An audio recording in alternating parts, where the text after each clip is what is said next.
If you are just tuning in, this is the Toxic Free Future Show. I'm your host, Greg Krause. I have in the studio with me Charlie Vaughn, and I have on the line John Bertucci, and both these gentlemen are part of the Fukushima response process in the state of California. Charlie is working up here in Mendocino, and John is working in the Bay Area.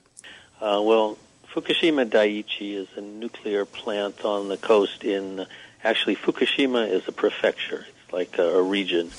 And the plant had 6 reactors.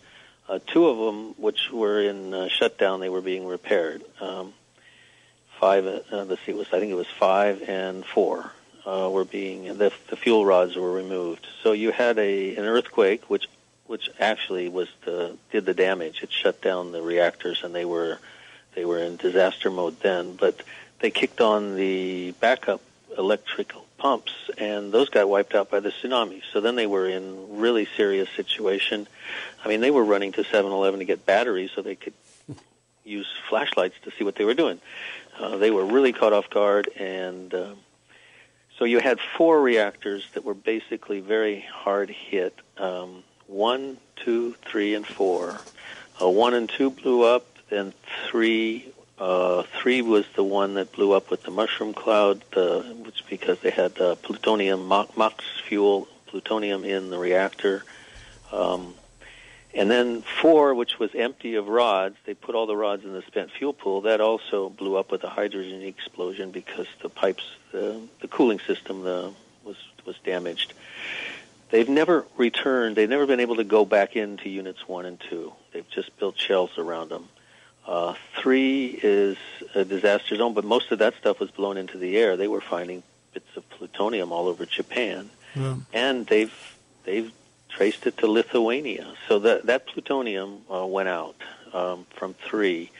4, the explosion blew off the roof and damaged the structural integrity, and put the fuel pool where they were storing the spent fuel rods and the rods that had been active were all crammed into the spent fuel pool, and that was exposed to the air, and at a certain point it lost its water. So there was damage to those rods. The water was restored. We think, I mean, Charlie's right, we don't know what they're telling us. But just to get back to the general picture, we had 3 reactors where they went into meltdown, and the cores have left the containment vessel. Mm-hmm. And the general story is that nobody knows where they are. Well, I happen to think that's baloney. They've got, I mean, these are 100-ton lumps of nuclear material in uncontrolled chain reactions outside of the containment. They should be readable via satellite. I mean, that's pretty hot stuff. They know where it is, but they don't want to talk about the missing cores, because that's a 100-year problem. And the design of the plant is extremely troubling. It was built in a ravine, which had like a river, a constant flow of groundwater. They actually took a 35-meter mountain and knocked it down to 10, so they could get closer to the ocean because it was cheaper. Had they left it on the top of the bluff, the tsunami would not have done the damage it did. So they've got these cores that are missing, they say, which require incredible amounts of water poured into basically a gaping hole, a damaged building. So that water plus the groundwater that constantly flows through that ravine have turned the ground quite soggy. So there's the options to contain these dangerous lumps of corium is what it's called when it enters the melted state. Those options have been reduced drastically in the 2.5 years of media blackout, or, just saying it's all over, it's fine, don't worry, keep shopping. Now there's a lot of attention being turned to the Unit 4 with the spent fuel pool. That building is tipping. It's on soggy ground. That spent fuel pool is very precarious. If it were to lose water, we'd have a hit to the airstream that would be devastating to the globe. the West Coast would probably get the bigger hit than Japan because the wind blows east. Mm-hmm. And they have started talking about removing those rods, which is a delicate procedure, even if it's a functioning, undamaged unit. These are damaged. We don't know what state they were in, what they are in now, because there was a period where they were without water, and that, nobody really knows what the state they are in. So we have 3 cores that have melted into corium that are outside of the containment and interacting with groundwater and the ocean, pumping in millions of becquerels. Now, a becquerel is 1 nuclear disintegration per second. And when you're talking into the millions and the trillions, that's like a runaway slow-motion atom bomb going off every second, generating isotopes that are not meant for human consumption. Living with Fukushima, it was like, doesn't anybody see this? I was going crazy. This can't be good, and nobody's talking about it, or they are talking about it as if it were the past tense. And, when you saw those explosions in 2011, who are you going to believe, me or your lying eyes? Right. That the evidence was there that these reactors blew up, and one of them blew up in a mushroom cloud. So we're talking about some dangerous stuff that got blasted out. And, they say, well, a nuclear bomb will, disseminate so much poison, toxin, that it'll do so much damage. Well, what we have here are nuclear bombs going off every minute.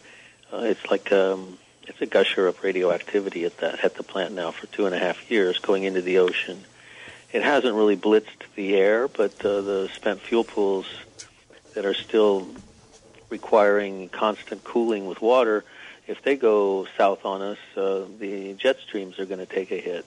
One of the things you can always count on, pretty much with big industry, but especially with the nuclear industry, is anytime there's a leak, an accident, a problem, they will start off with a lie. They won't tell the truth. And I learned this in the book, We Almost Lost Detroit, where they'd talk about an accident and then they'd show the press releases and then the progression of press releases. And John's right about BP, because they started out saying, oh, it's only this amount that's, oh, no, it's really this thousands of gallons a minute. And the same thing with Fukushima. As soon as it hit, I said, okay, whatever they're saying, I know that it's many, many, many times worse. And then they would admit to more. And now, whatever they're admitting to, I know that it's way worse. So when they quantify the amount of gallons going into the Pacific, I really don't even think that they have the capability to quantify that. But especially, they're not going to tell that honestly. Right. There were stones, and they are etched all over Japan on the coastlines, that warn people of tsunami, and they say, do not build below this line. So there was a tsunami in 1890, which geologically is not all that long ago, that was 45 meters high. Wow. Now, the one that hit this time was only about 15 meters high. But if they had left it up on the cliff, like we were saying, they would have at least had less damage. But not only did they build their town back at sea level, they put the darn reactors there, and it is hubris. And it was done by General Electric. Right. We are as culpable as anybody for this disaster. Mm-hmm. And you're using a science that demands perfection. Nuclear power is more than just generating electricity to turn on your lights. It generates plutonium, which generates bombs, which generates geopolitical power. It's the swagger stick. And the United States is deeply invested in that and does not want to give that up. So it's a security state issue at this point. And the idea of shutting down nukes across the globe and going sustainable, we could do it if we had the levers of power, but they've been commandeered over decades and centuries. Well, we would be looking, if the worst happens from those fuel pools, we would be looking at releasing about 80 or more Chernobyls of radiation into our environment all at once, which that's unthinkable. So we really want to try to prevent that. When you get to the unthinkable, though, you it kind of shuts down human agency. Yes, exactly. What can we do about it? And that's where I'm going, is that we're looking at something that we have to come to terms with in our own spiritual life. I mean, Yes. it really goes spiritual, Yes, or existential, if you want to put it that way. What can you do with the time you have left? We've trashed space. Maybe time is the dimension we can play with.